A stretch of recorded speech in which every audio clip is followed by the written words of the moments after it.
Assalamualaikum warahmatullahi wabarakatuh. Apa kabar sobat semuanya? Semoga kalian semua dalam keadaan sehat jasmani dan rohani. Tidak kekurangan satu apapun, amin ya robbal alamin. Oke, kali ini Mimin akan lanjutkan ceritanya.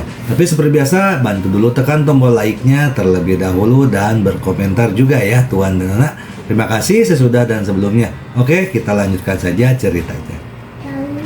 Suku ular Yin, bab 526-530. Kemudian, Zhao Xiaobai bertanya lagi, bagaimana dengan pria ini? Pada saat ini, Ye Chong melepas baju pria itu.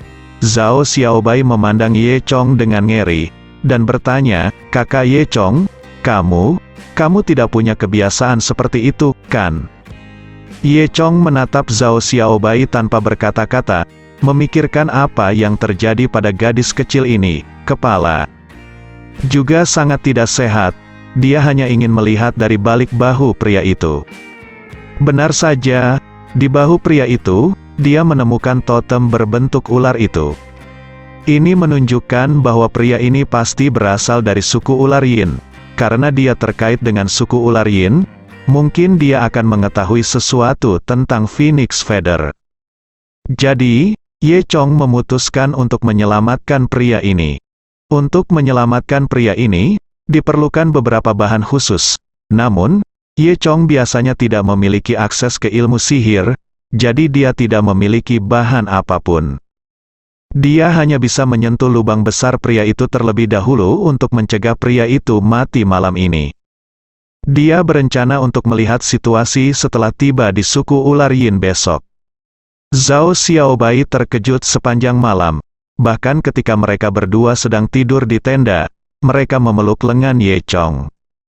Jadi malam berlalu, keesokan paginya, Ye Chong dan Zhao Xiaobai memulai perjalanan mereka.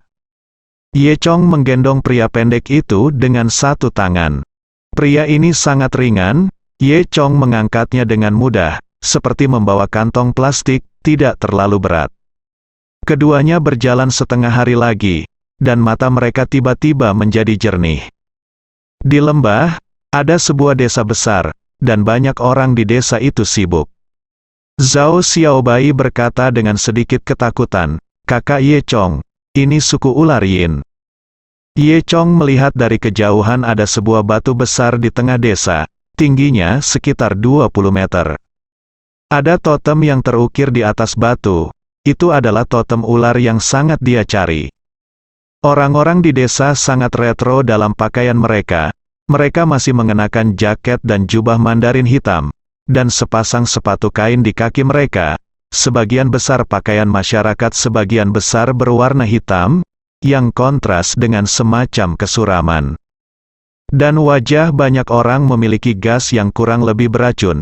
Ini tidak alami, tetapi disebabkan oleh pembiakan Gu selama bertahun-tahun dan terinfeksi oleh racun Gu. Ye Chong sangat senang karena dia akhirnya tiba di tempat tujuannya. Dia bisa merasakannya di sini. Dia pasti akan menemukan Suzaku. Setelah itu, Ye Chong mengikuti Zhao Xiaobai dan pria pendek yang tidak sadarkan diri ke pintu masuk desa. Berhenti, siapa itu? Siapa yang kamu bawa? Ada dua penjaga di pintu, dan salah satunya dimarahi. Sebelum Ye Chong bisa menjawab, penjaga melihat pria yang dibawa Ye Chong. Ini imam besar, apa? Kami sudah mencari imam besar selama 2 hari. Kenapa dia ada di sini? Penjaga lain bertanya dengan heran. Setelah itu, kedua penjaga itu menatap Ye Chong dengan ganas. Mereka mengira Ye Chong yang membunuh imam besar. Tiba-tiba, seorang penjaga memiliki 2 serangga beracun di tangannya, dan dia mengancam Ye Chong, turunkan imam besar, atau kamu akan mati. Penjaga lainnya meniup seruling. Segera, suara seruling menarik seluruh desa. Zhao Xiaobai sedikit takut dan memegang lengan Ye Chong dengan erat. Tapi Ye Chong tidak peduli sama sekali. Dia tersenyum dan berkata, aku tidak membunuhmu pendeta tinggi. Aku hanya melihatnya di jalan dan menyelamatkan hidupnya. Jika bukan karena aku, dia akan mati sekarang. Semua orang bingung, tidak tahu apakah kata-kata Ye Chong itu benar atau tidak. Pada saat ini, seorang lelaki tua keluar dengan terhuyung-huyung. Hehe, siapa yang kamu bohongi? Kamu, orang luar, masih ingin membohongi kami. Orang yang berbicara tidak lain adalah Hong Zhenyuan. Ternyata setelah Hong Zhenyuan kabur dari Gunung Yulong, dia langsung kabur ke Gunung Siwanda dan kembali ke sukunya. Tidak heran Murong Yan menghabiskan semua usahanya dan tidak dapat menemukan keberadaan Hong Zhenyuan. Bagaimanapun, 100.000 gunung tidak lagi berada dalam lingkup pengaruh keluarga Murong. Melihat Hong Zhenyuan muncul, semua orang menundukkan kepala, menunjukkan rasa hormat. Penatua Hong, apakah Anda di sini? Penatua Hong, putuskan. Kata orang banyak. Ye Chong tersenyum dan berkata, kita bertemu lagi. Penjaga itu memandangnya dengan aneh, dan kemudian bertanya kepada Hong Zhenyuan, Penatua Hong. Apakah Anda mengenal orang ini? Semuanya hancur, jangan percaya padanya, dia adalah penjahat. Kata Hong Zhenyuan, ketika Hong Zhenyuan kembali ke suku ular Yin, tidak ada sihir yang tersisa. Namun, dia membawa kembali senjata dari luar, yang disebut pistol. Orang-orang di suku tersebut belum pernah melihat senjata beberapa kali. Mereka menemukan bahwa senjata jauh lebih baik daripada Gu, dan dapat membunuh orang secara instan. Hong Zhenyuan juga membunuh sesepuh asli dengan pistol dan menggantikannya. Oleh karena itu, semua orang takut dan menghormati Hong Zhenyuan pada saat yang bersamaan. Posisi Hong Zhenyuan saat ini pada dasarnya adalah orang kedua selain imam kepala. Imam besar tidak ada di sini, dan seluruh suku akan mengambil keputusan akhir atas apa yang dia katakan. Ye Chong berkata sambil tersenyum, apa kebenarannya? Selama kamu menyelamatkan imam besarmu, semuanya akan menjadi jelas.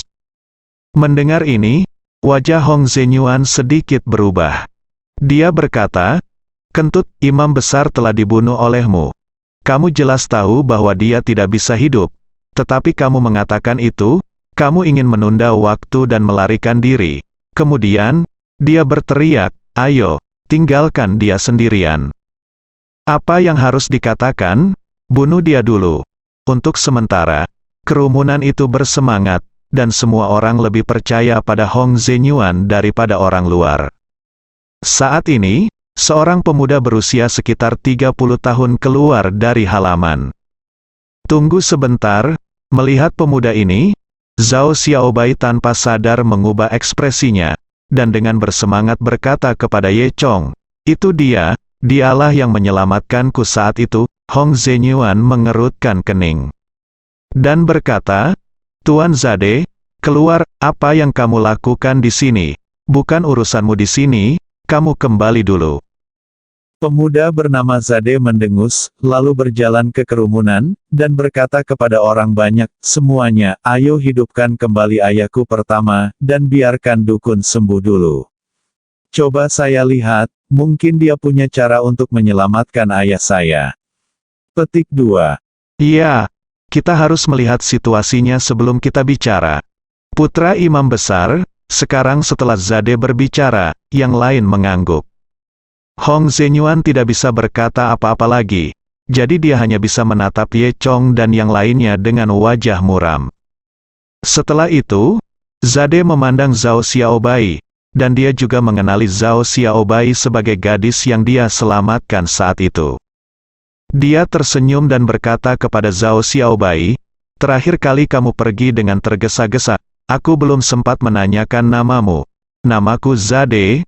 Zhao Xiaobai memandang Zade dengan sedikit malu, namaku. Zhao Xiaobai.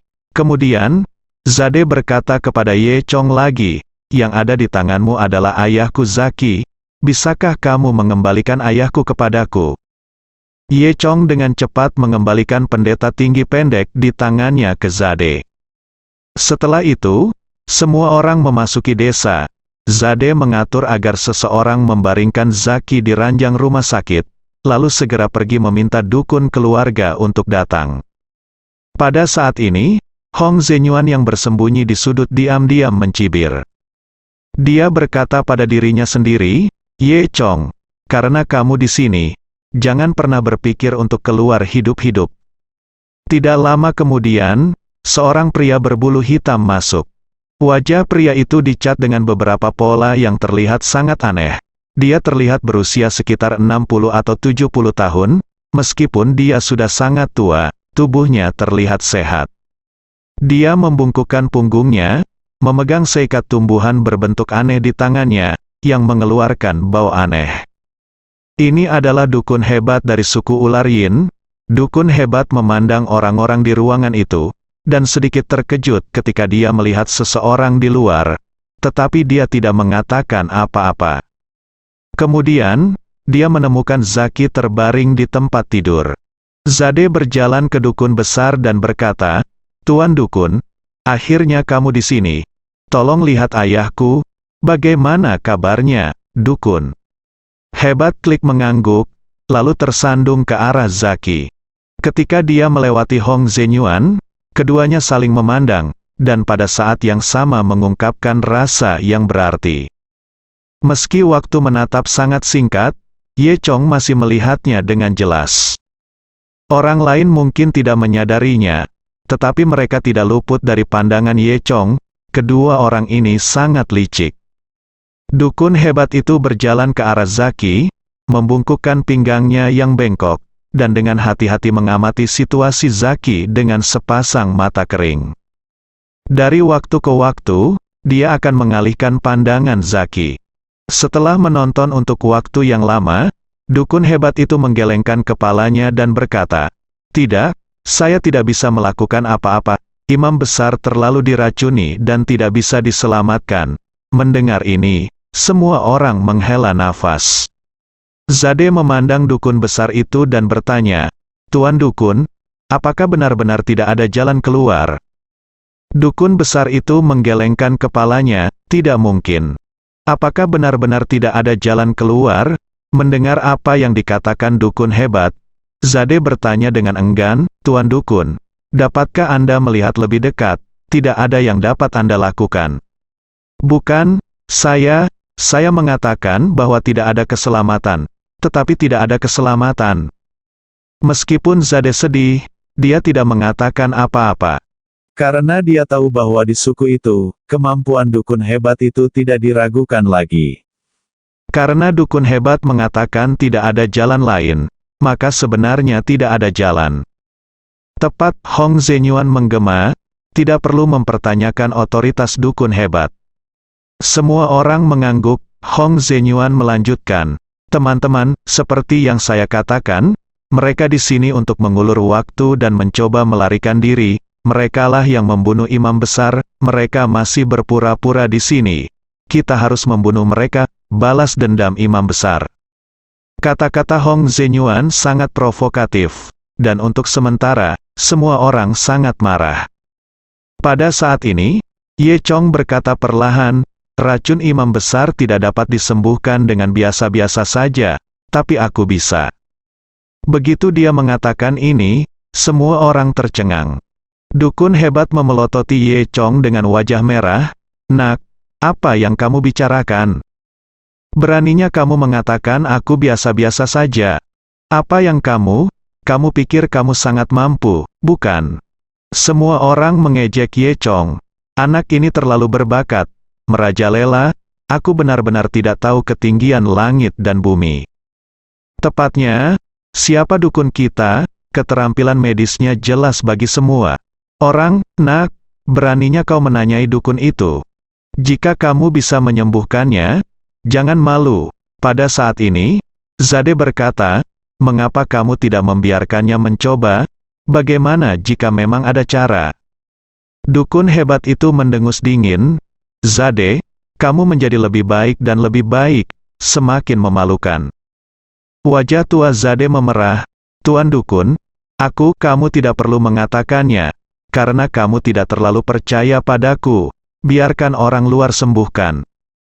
Kata dukun besar itu dengan marah. Hong Zenyuan dengan cepat berkata, "Bagaimana itu bisa dilakukan?" Pendeta tinggi akan dipanggil oleh Dewa Ular.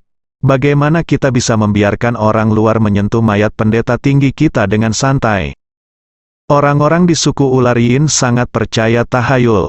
Mereka mengira orang sudah mati. Tapi itu baru saja dipanggil oleh Dewa Ular. Oleh karena itu, kematian adalah hal yang sangat sakral, dan jenazah sama sekali tidak boleh dinajiskan. Jika tidak maka tidak menghormati Dewa Ular. Itu benar. Bagaimana jika dia memiliki pikiran jahat? Sama sekali tidak, karena hal itu akan membuat Dewa Ular marah. Semua orang bergema. Zhao Xiaobai mendengus dan berkata, "Saya pikir Anda takut meminta Brother Ye Chong untuk menyembuhkan imam besar, bukan?" Kata-kata ini mencapai hati Hong Zhenyuan, dan dia berpura-pura tenang dan berkata, "Hanya berbicara omong kosong." Dokter tertawa, lelucon, "Apakah Anda mempertanyakan kemampuan orang tua itu? Orang tua itu tidak berdaya. Anda mengatakan Anda dapat menyembuhkannya. Anda mengatakan bahwa siapapun bisa. Lalu mengapa tidak membiarkan Ye Chong mencoba?" Kata Zhao Xiaobai, "Apakah kamu masih perlu mencobanya? Dukun itu sudah mengatakan bahwa jika itu tidak baik, itu tidak baik. Kamu berani mempertanyakannya berdasarkan identitasmu. Apa kamu, seseorang dimarahi?" Hong Zhenyuan melanjutkan, "Benar, mereka juga orang luar, dan sulit untuk mengatakan apakah dia memiliki keterampilan medis. Bagaimana dia bisa diizinkan untuk merawat pendeta? Jangan biarkan dia menghina mayat imam besar." Untuk beberapa saat, kerumunan menjadi heboh lagi. Meskipun Zade sangat ingin membantu, dia tidak bisa menahannya, wajahnya memerah. Pada saat ini, Ye Chong tersenyum dan menatap seorang wanita di antara kerumunan yang berusia sekitar 50 atau 60 tahun. "Bibi, apakah kamu sering mengalami mimpi buruk di malam hari baru-baru ini, dan kamu tidak bisa tidur setelah bangun?" Bibi memandang Ye Chong dengan heran. "Oh, kamu, bagaimana kamu tahu?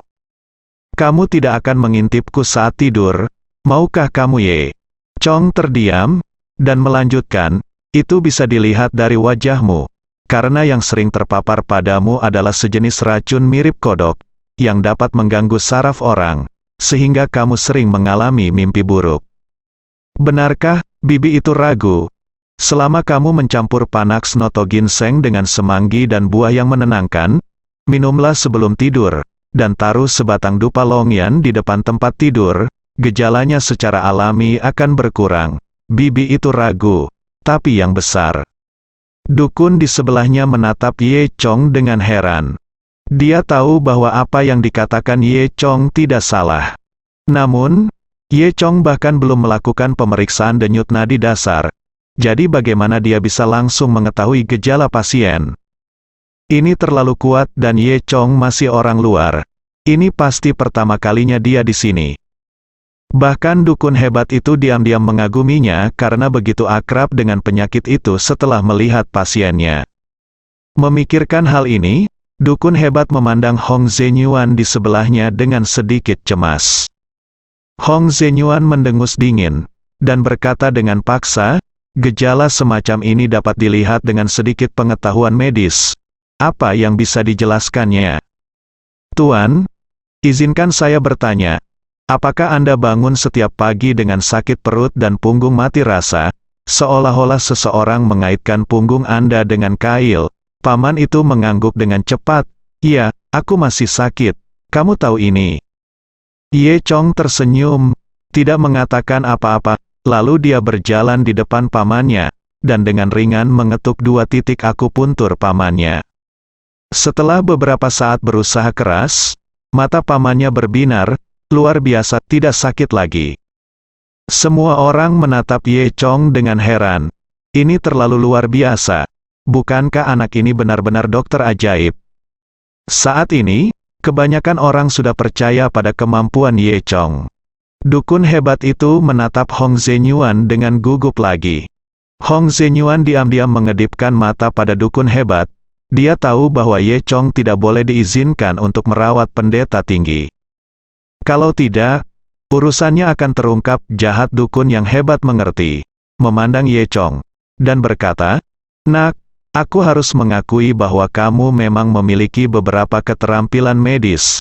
Tetapi dengan keterampilan medis ini, kamu ingin menyelamatkan imam besar. Itu terlalu banyak lelucon. Kamu orang tua benar-benar tidak masuk akal. Kamu tidak bisa menyelamatkan dirimu sendiri. Mengapa kamu tidak membiarkan orang lain menyelamatkanmu?"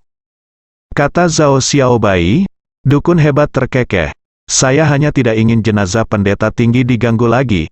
Jika keterampilan medis Anda lebih baik dari saya, maka tentu saja Anda bisa mengobatinya.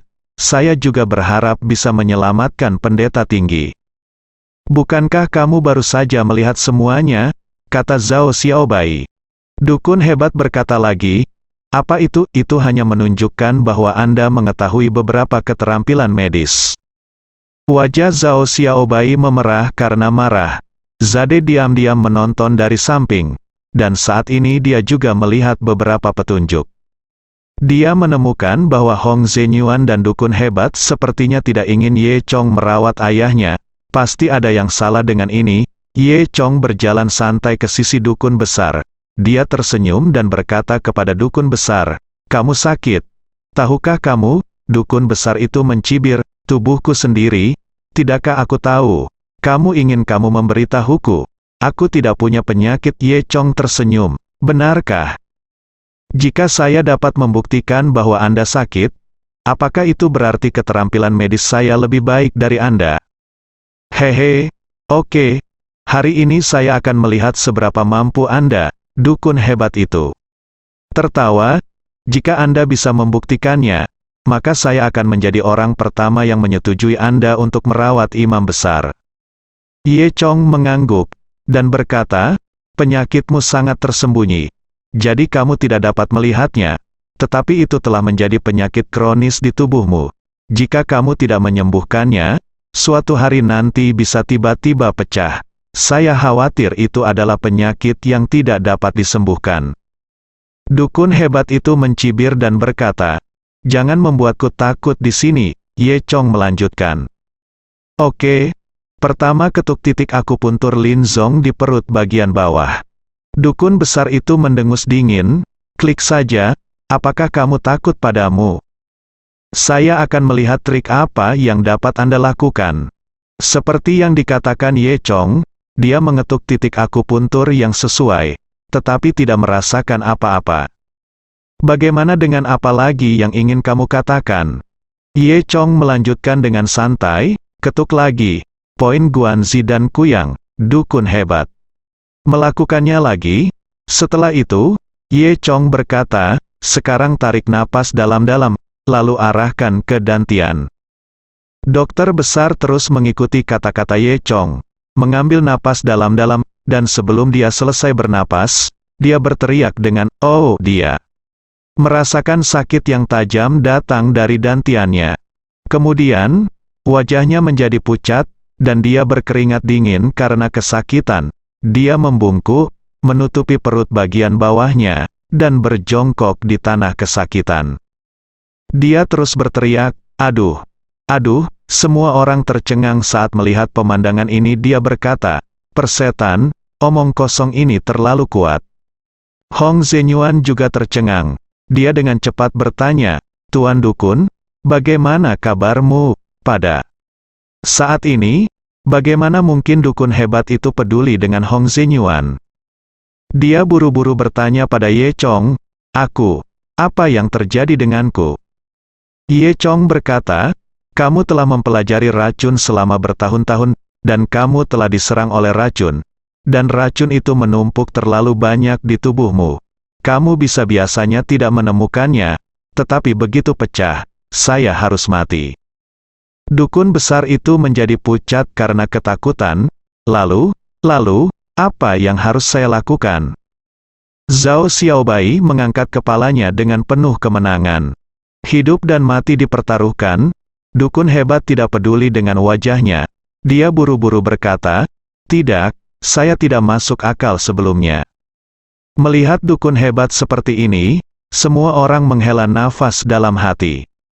Zhao Xiaobai berkata dengan bangga, HMPH, sekarang kamu tahu kemampuan Ye Chong? Apakah kamu mengakui bahwa dia lebih baik darimu? Selamatkan hidupku, kata dukun hebat. Ye Chong berkata dengan tenang, ada cara untuk bertahan hidup. Minum air seni anak laki-laki setiap pagi sampai kamu muntah. Jika kamu bertahan dengan cara ini selama sebulan, kamu akan dapat memuntahkan semua racun di tubuhmu. Mendengar ini, bertanya dengan wajah sedih. Juga, apakah ada cara lain? Ye Chong menggelengkan kepalanya sambil tersenyum. Itu tergantung apakah kamu ingin hidup atau menderita. Tetapi untuk bertahan hidup, dukun hebat tidak peduli. Dia menggertakkan giginya, menoleh dan pergi. Zade mungkin pergi mencari anak-anak di desa. Pada saat ini, Zhao Xiaobai mendekati Ye Chong. Kakak Ye Chong, kamu sangat kuat. Aku tidak menyangka kamu bisa melihat penyakit mematikan dari dukun hebat itu. Ye Chong tersenyum dan berkata kepada Zhao Xiaobai, penyakit mematikan apa? Bahwa jika dukun hebat tahu cara menyadap titik akupuntur, dia akan tahu bahwa saya membohonginya. Bahkan, setiap orang normal akan memiliki gejala dukun hebat jika dia mengetuk titik akupuntur sesuai untuk metode Ye Chong. Ini adalah teknik pengobatan acupoin kuno. Dukun hebat pandai menggunakan racun, tetapi dia tidak memahaminya, jadi dia benar-benar berpikir dia memiliki penyakit yang tidak dapat disembuhkan. Ye Chong baru saja menipu dukun besar dan memberinya hukuman. Ye Chong membisikkan seluruh cerita kepada Zhao Xiaobai. Setelah Zhao Xiaobai mendengar ini, dia tersenyum dan berkata, kakak Ye Chong, kamu benar-benar jahat. Namun, setelah kejadian ini, semua orang sudah menyerah pada kekaguman Ye Chong. Zade berkata, teman ini dari jauh, tolong lihat ayahku, apakah dia masih diselamatkan? Enggan, tetapi tidak mungkin baginya untuk melawan semua orang. Namun, dia tidak terlalu panik. Lagi pula, High Priest diracuni oleh racunnya yang tiada taraf, dan tidak mudah untuk menyelamatkannya. Ye Chong memerintahkan semua orang untuk mengatakan, siapkan saya beberapa hal, kodok, ular, dan anggur tua. Kemudian, dia memandang Zade dan bertanya, apakah kamu percaya padaku? Zade mengangguk dan berkata, tentu saja aku percaya, itu bagus. Ye Chong melanjutkan, karena metode yang akan aku gunakan selanjutnya mungkin membuatmu takut. Metode apa? Zat bertanya dengan rasa ingin tahu. Masak. Apa? Masak? Masak apa? Masak ayahmu. Ye Chong menggosok hidungnya dan tersenyum. Semua orang bodoh. Haruskah imam besar direbus dalam air? Semua orang mendengar, dia hanya ingin menodai mayat pendeta tinggi. Hong Zenyuan mengambil kesempatan untuk mengatakan. Ye Chong tidak peduli untuk memperhatikan Hong Zenyuan. Dia memandang Zade dan bertanya, bagaimana? Zade menundukkan kepalanya dan merenung lama. Oke. Karena sekarang dia tidak punya pilihan selain Ye Chong dokter kuda. Semua orang menyiapkan toples besar, yang diisi dengan air. Segera, uap naik dan air mendidih. Kemudian, Ye Chong melemparkan semua hal yang telah dia siapkan sebelumnya ke dalam air mendidih, dan menambahkan beberapa tumbuhan. Dalam 3 menit, air di dalam tangki air berubah warna menjadi hitam pekat dan masih menggelegak dengan gelembung-gelembung tebal. Segera setelah itu, Ye Chong diam-diam melemparkan jimat giok ke tumpukan kayu bakar di bawah tangki, menggunakan energi spiritual untuk mengontrol suhu kayu bakar hingga hanya 40 derajat. Suhu air di dalam tangki juga turun hingga 40 derajat. Ye Chong melihat bahwa itu hampir selesai, dan kemudian memerintahkan seseorang untuk memasukkan imam besar ke dalam tangki. Apakah kamu benar-benar akan melakukan ini? Seseorang bertanya dengan curiga. Zade juga sedikit ragu. Zhao Xiaobai Zade berkata, Zade, aku percaya pada saudara Ye Chong, dia benar-benar kuat, kamu harus percaya padanya. Zade mengangguk, mengertakkan gigi, dan memerintahkan pendeta tinggi Zaki untuk dilemparkan ke dalam tangki. Tutupnya adalah ditutup kembali, hanya satu kepala yang terlihat di luar. Dalam waktu setengah menit, kepala Zaki terus-menerus berkeringat. Dan keringatnya mengeluarkan warna hitam pekat. Awalnya, wajah Zaki pucat pasi dan matanya tertutup rapat. Namun kini warna darahnya berangsur pulih.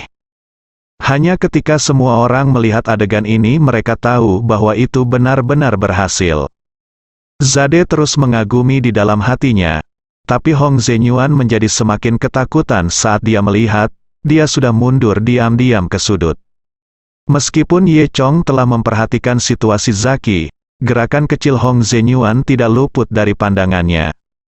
Tiba-tiba, Zaki terbatuk, mengeluarkan seteguk darah hitam, dan langsung membuka matanya.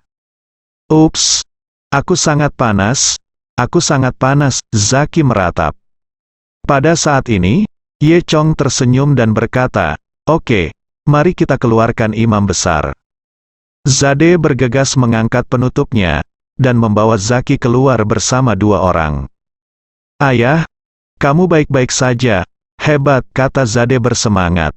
Zaki berhenti sejenak sebelum akhirnya menyadari apa yang telah terjadi. "Ayah, kamu diracuni oleh Gu dan menjadi tidak sadarkan diri. Dokter jenius dari luar inilah yang menyelamatkanmu. Jika bukan karena dia, kamu mungkin pergi menemui Dewa Ular," kata Zade.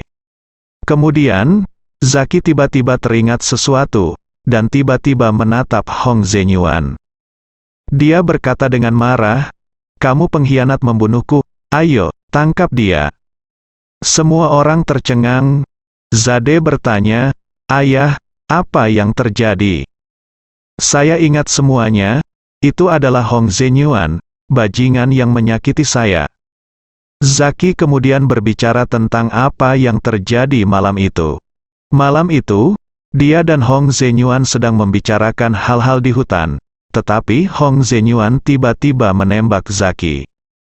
Karena Zaki sangat mempercayai Hong Zhenyuan, dia tidak mengambil tindakan pencegahan. Itu sebabnya Hong Zhenyuan berhasil sebelum Zaki sempat bereaksi, dia meracuni Zaki. Namun, kekuatan Zaki tidak lemah, dia tidak mati setelah diracuni oleh Gu, melainkan kabur dengan putus asa. Belakangan, Zaki melarikan diri ke sungai, dan hampir memakan kaki Zhao Xiaobai. Hong Zhenyuan juga mengejarnya saat itu, tapi dia tiba-tiba melihat Ye Chong di tepi sungai. Saat itu Zaki sudah tidak sadarkan diri. Hong Zhenyuan percaya bahwa Zaki harus mati, jadi lebih baik memiliki satu hal daripada satu hal, dan dia tidak muncul. Di sisi lain, dia masih sangat berhati-hati dengan Ye Chong. Oleh karena itu, Hong Zhenyuan kabur saat itu. Bayangan hitam yang dilihat Ye Chong sebenarnya adalah Hong Zhenyuan. Kebenaran dari masalah ini terungkap, dan semua orang sangat marah, dan semua tersipu dan memelototi Hong Zhenyuan. Hong Zhenyuan sangat ketakutan sehingga dia dengan cepat mengeluarkan senjatanya. Siapa yang berani bergerak? Mundur, mundur, siapapun yang tidak ingin mati mundur.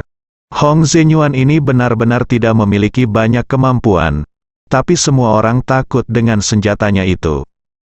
Semua orang tahu bahwa itu adalah hal yang dapat membunuh orang. Ye Chong mendengus, mengangkat nagaki secara diam-diam, dan menendang sebuah batu kecil. Dengan suara dentang, batu kecil itu mengenai pistol Hong Zhenyuan dan menerbangkan pistol di tangannya. Saya melihat pistol itu membentuk busur di udara, terbang 5 atau 6 meter jauhnya, dan jatuh ke tanah dengan keras. Ketika semua orang melihat bahwa Hong Zhenyuan tidak menyambarnya, mereka segera bergegas maju dan mengikatnya. "Oh, maafkan aku, tolong maafkan aku juga sempat bingung." Hong Zhenyuan memohon belas kasihan dengan wajah sedih. Zaki mendengus, dan berkata, "Bawa dia dulu, dan biarkan dia mengalami hukuman 10.000 ular berbisa nanti." Mendengar kata ini, wajah Hong Zhenyuan menjadi pucat karena ketakutan. Mungkin hukuman 10.000 ular berbisa ini pasti sangat kejam dan hukuman yang menakutkan. Zhao Xiaobai tidak bisa membantu untuk bersandar lebih dekat ke Ye Chong. Setelah berurusan dengan Hong Zhenyuan, Zaki dan Zade berjalan ke arah Ye Chong dengan hormat. "Di luar teman, terima kasih telah menyelamatkan saya," kata Zaki. "Ya, saya berterima kasih atas nama semua orang di musim gugur.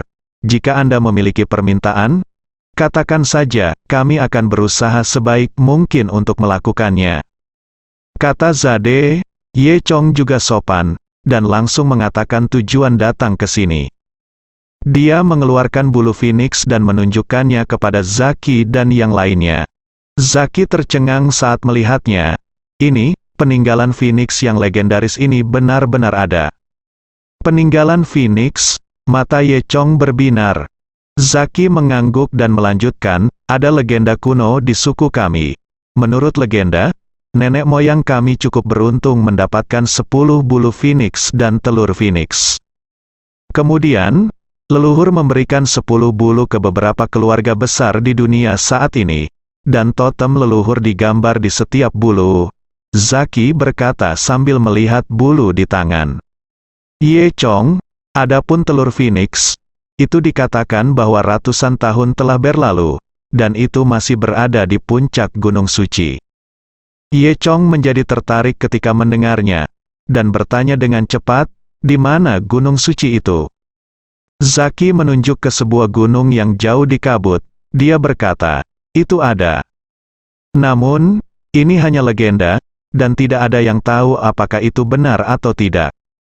Zade berkata, "Namun, yang pasti di tempat suci ada monster di gunung." "Monster?" Zhao Xiaobai bertanya dengan gugup. Zade mengangguk. "Beberapa orang dulu mencari telur phoenix, tetapi setelah memasuki gunung, mereka tidak pernah kembali. Sudah puluhan tahun, dan tidak ada yang pergi ke gunung itu lagi." Ye Chong diam-diam mengamati dengan mata. Naga Tuhan gunung itu, tentu saja, dari jauh, orang bisa merasakan jejak yin. Namun, betapapun berbahayanya itu, Ye Chong memutuskan untuk pergi ke sana. Zhao Xiaobai tampak khawatir, dan berkata, "Kakak Ye Chong, saya pikir itu terlalu berbahaya, mengapa Anda tidak pergi?" Ye Chong menggelengkan kepalanya dan berkata, "Tidak apa-apa." Zhao Xiaobai berkata, "Kalau begitu aku akan pergi bersamamu juga. Kamu tinggal di sini, biarkan Zade menjagamu dulu, dan aku akan naik sendiri." Ye Chong menolak, "Tidak, aku tidak khawatir kamu pergi sendirian," kata Zhao Xiaobai. Ye Chong tersenyum, "Baiklah, jika kamu pergi, aku akan menjagamu secara terpisah." Zhao Xiaobai memikirkannya sebentar. Dia terlalu cemas sekarang. Tapi mengapa dia tampak begitu cemas? Memikirkan hal ini, wajah kecilnya menjadi merah dan dia dengan cepat menundukkan kepalanya.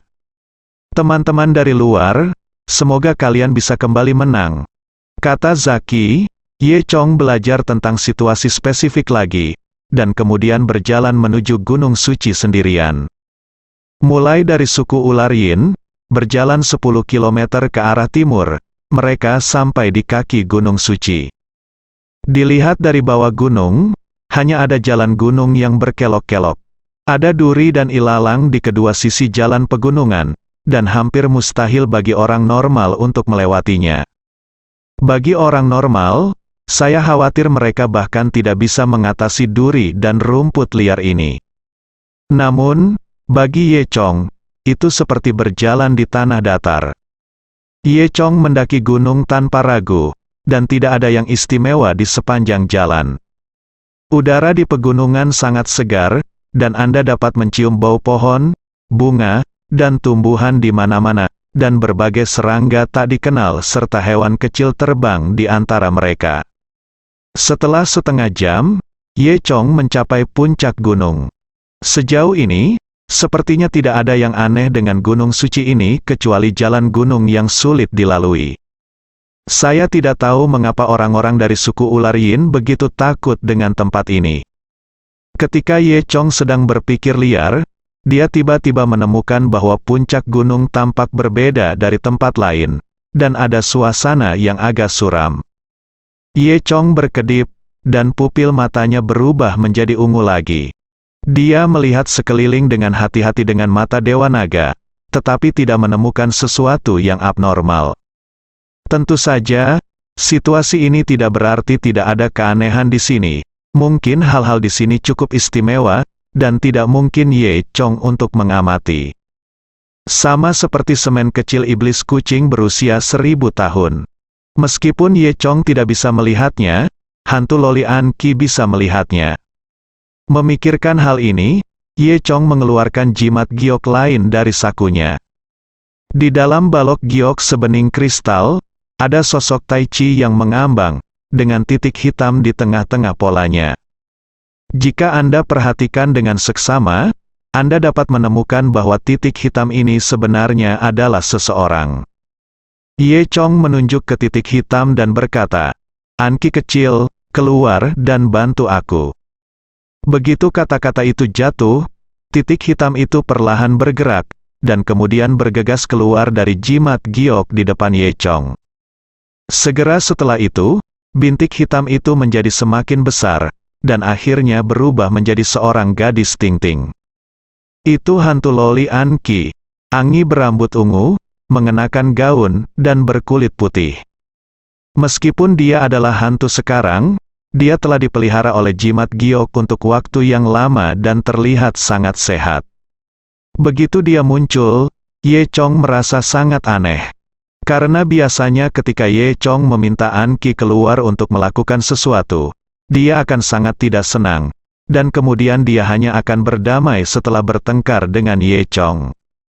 Namun, Anki sangat pendiam hari ini, seolah-olah dia sedang memikirkan sesuatu. Dia menundukkan kepalanya, tampak lesu. Kemudian dia bertanya pada Ye Chong dengan nada tak bernyawa, "Ada apa? Cepat katakan padaku. Aku harus kembali dan memikirkan tentang hidup." Ye Chong tersenyum kecut, tetapi menjadi lebih penasaran. Dia bertanya, "Ada apa denganmu?" Anki melengkungkan bibirnya dan berkata, "Aku tidak ingin menjadi hantu lagi, aku ingin menjadi manusia." Mengapa Anki memiliki pemikiran seperti itu? Ye Chong penasaran. Setelah memikirkannya dengan hati-hati, dia mengerti. Agaknya, seiring berjalannya waktu, usia mental Anki juga semakin tua, dan dia mungkin sedang dalam masa puber seorang gadis sekarang. Jadi dia punya ide sendiri, tahu manfaat menjadi manusia, dan ingin menjadi manusia. Itu bisa dimaklumi. Memikirkan hal ini, Ye Chong tersenyum dan berkata, "Jadi kamu tidak bahagia karena ini?" Anki mendengus, tidak berkomitmen. Ye Chong terus tertawa dan berkata, "Bagaimana dengan ini? Aku akan menemukan kesempatan nanti dan membantumu menjadi manusia, bagaimana?" Mata Anki berbinar, "Sungguh, kamu tidak boleh berbohong padaku." "Kapan saya pernah berbohong kepada Anda? Namun, jika Anda ingin menjadi manusia, Anda harus memiliki tubuh yang dapat menangkap jiwa, dan Anda juga membutuhkan sepasang tulang. Ini semua adalah hal yang dapat dipenuhi tetapi tidak dicari. Jadi jangan terburu-buru," kata Ye Chong. Anki mendengus, "Mengapa begitu sulit ditemukan? Itu ada di mana-mana, cari saja seseorang, aku akan pergi dan mengambil jiwanya." Ye Chong menatap kosong pada Anki dan berkata, "Kamu tidak bisa menyakiti siapapun, itu hanya bisa menjadi jenis yang baru saja bunuh diri. Mayat yang belum mati, tidak apa-apa." Anki menjulurkan lidahnya, "Oke, di mana saya bisa menyentuh mayat seperti itu?" Dia mendengus, lalu menurunkannya kepala lagi, dengan ekspresi sibuk di wajahnya. "Cepatlah, ada apa?" Ye Chong hampir melupakan urusannya. "Ngomong-ngomong, bantu aku melihat, apakah ada yang tidak biasa di sekitar sini?" Angi mendengus, lalu melihat sekeliling. Ketika dia melihat pohon yang menjulang tinggi di sebelah kiri, wajahnya tiba-tiba berubah. Kemudian, dia menunjuk ke pohon besar dan berkata kepada Ye Chong, "Ular besar." "Di sana, itu bukan pohon, itu ular besar yang aneh." Anki menjelaskan. Ye Chong tiba-tiba memiliki gambaran di benaknya. Dia melihat ke batang pohon sekitar 3 orang yang dikelilingi oleh tebal dan tinggi lebih dari 10 meter. Jika itu adalah ular, sepertinya itu adalah ular raksasa juga. Jadi begitu, Ye Chong tiba-tiba memikirkan apa itu. Itu adalah ular kayu binatang purba. Tercatat dalam warisan Dewa Naga bahwa ular kayu dibiakkan di sarang burung phoenix. Itu adalah binatang buas yang secara khusus menjaga sarang burung phoenix. Sekarang ada ular kayu, Ye Chong semakin yakin pasti ada telur phoenix di sini. Ye Chong sangat gembira, dan tidak bisa menahan kegembiraannya dan berkata, "Aku tahu, serahkan sisanya padaku." An Qi mengabaikan Ye Chong, masih linglung, dan kemudian menyusut menjadi titik hitam, kembali ke dalam batu giok. Jimat, Ye Chong mengembalikan jimat giok ke dadanya, dan kemudian mengeluarkan beberapa benda dari senjata sihir luar angkasanya, termasuk beberapa jenis ramuan spiritual, giok, dan sebagainya. Setelah itu, Ye Chong menghancurkan beberapa benda dan mencampurnya, dan merendamnya menjadi cairan. Dia mencelupkan ke dalam cairan dan menggambar pola formasi di tanah. Segera setelah itu, dia mengeluarkan 9 jimat giok dan menempatkannya di posisi kunci yang sesuai dari formasi. Setelah mengaturnya, dia berteriak pada pohon besar yang berubah menjadi ular kayu, "Keluar sekarang!" Lagi pula, dia diam-diam menggerakkan energi naga, mengaktifkan energi spiritual di jimat batu giok, dan mengaktifkan seluruh formasi. Segera setelah itu, sinar kemasan muncul dari pola formasi, melayang di sekitar ular kayu seperti asap. Dan batang pohon yang semula menjulang tinggi dan lurus tiba-tiba berguncang. Terlihat dengan mata telanjang, batang tebal berubah bengkok, dan seluruh batang melingkar seperti ular. Dan di atas pohon, bagian yang semula berdaun juga berubah menjadi kepala ular besar saat ini. Kepala ular itu panjangnya lebih dari 2 meter, dan surat yang dimuntahkannya panjangnya 1 meter, kedua mata ular itu memancarkan cahaya hijau. Ular besar itu menutupi langit dan matahari, menutupi separuh hutan dalam bayangan. Ular kayu itu telah tidur selama ratusan tahun, dan tiba-tiba terbangun. Tentu saja sangat kesal, saya melihatnya meludahi Ye Chong, dan tiba-tiba melengkungkan tubuhnya dalam posisi menyerang.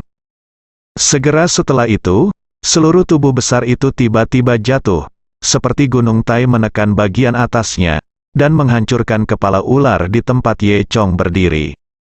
Ye Chong tidak panik, dan meremas formula dengan kedua tangan, mengucapkan kata-kata di mulutnya. Saya melihat bahwa warna emas dalam formasinya semakin tebal. Segera setelah itu, Ye Chong berteriak pelan, "Hancurkan!" Begitu kata-kata itu jatuh, 9 jimat giok yang ditempatkan dalam formasi tiba-tiba bersinar merah. Warna emas dari formasi menyelimuti seluruh hutan. Kemudian, dari segala arah di langit, terdengar suara kicau halus.